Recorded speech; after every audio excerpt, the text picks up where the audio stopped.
Assalamu alaikum. You are listening to Malik Shazaib, and in this video we'll learn what's the difference between the words and the strings in automata. तो चलें देखें, अगर तो मैं एक language ले लेता हूँ, चलें इंग्लिश लैंग्वेज ही ले लेते हैं हम। ठीक है, तो इंग्लिश लैंग्वेज के हमारे पास कितने अल्फ़ाबेट्स होते हैं आपको पता है? ABCDEF आपको आती होगी, मुझे अब ABC सिखाने की तो ज़रूरत नहीं है। तो ABC के जो से हैं ये आपके पास सारे इंग्लिश लेटर्स के Z तक लेटर्स होते हैं, अल्फ़ाबेट्स होते हैं। ठीक है, अब इन अल्फ़ाबेट्स को यूज़ करके हम वर्ड्स बना सकते हैं। तो और इन वर्ड्स अल्फ़ाबेट्स को यूज़ करते हुए मैं कुछ भी अपनी मर्ज़ी का कोई नया लफ्ज़ बना लेता हूँ। ठीक है, तो आपको मैं इससे एग्जांपल से बताता हूँ कि इन अल्फ़ाबेट्स में वर्ड्स कौन से होंगे और स्ट्रिंग्स कौन से होंगे। इंग्लिश का एक वर्ड है जिसको आप सब जानते होंगे, वॉक। ठीक है, तो ये हमारे पास एक वर्ड। बिल्कुल इसी तरह एक और वर्ड है हमारे पास, ईट, जिसका मतलब होता है खाना। वॉक का मतलब होता है चलना। ठीक है, तो इसी तरह और वर्ड्स हैं मेरे पास, रन जिसका मतलब होता है भागना, स्लीप मतलब सोना। तो ऐसे इन अल्फ़ाबेट्स को यूज़ करते हुए मैं जोन से वर्ड बनाऊंगा जो पहले इंग्लिश वालों ने डिफ़ाइन कर दिए हैं, जो लैंग्वेज में पहले से बने हुए हैं। अगर तो उन वर्ड्स का कोई मतलब है तो हम उसको वर्ड कहेंगे। इसी तरह मैं आपको स्ट्रिंग बनाकर दिखाता हूँ। तो ये देखें आप, मैंने ABA एक जोन सा है ना बनाया है, एक इन्हीं अल्फ़ाबेट्स को यूज़ करते हुए मैंने एक ABA बना लिया है। ठीक है, लेकिन इंग्लिश ज़ुबान में इसका कोई मीनिंग नहीं है।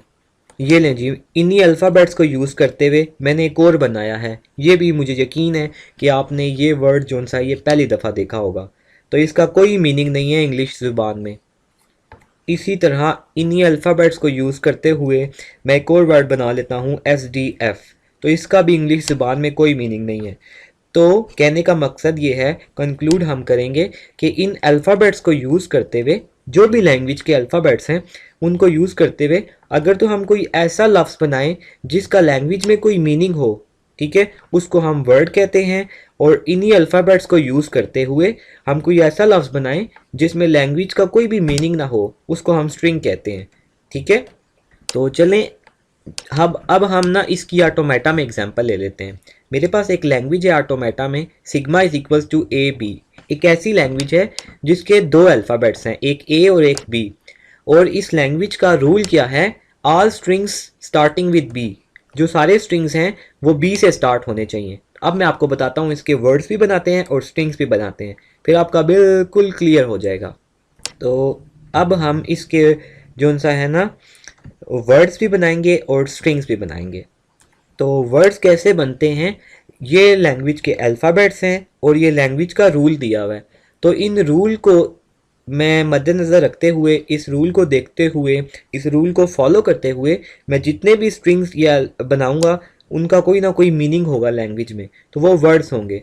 तो इसका रूल क्या है कि B से स्टार्ट होने चाहिए सारे स्ट्रिंग।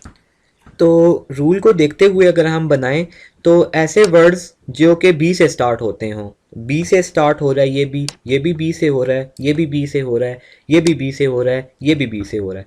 तो कहने का मकसद है जो भी हम वर्ड्स बनाएंगे बी से स्टार्ट हो रहे होंगे, लैंग्वेज के रूल को देखते हुए बनाएंगे, उनको वर्ड्स कहते हैं।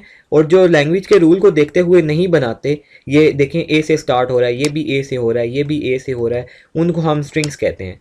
तो आई होप सो आपको समझ आई होगी, लेकिन फिर भी अगर आपका कोई क्वेश्चन है तो आप पूछ सकते हैं कमेंट में, फेसबुक पे मैसेज करके, कहीं भी। सो इस वीडियो के लिए इतना ही, मिलते हैं नेक्स्ट वीडियो में। गुड बाय, अल्लाह हाफिज़।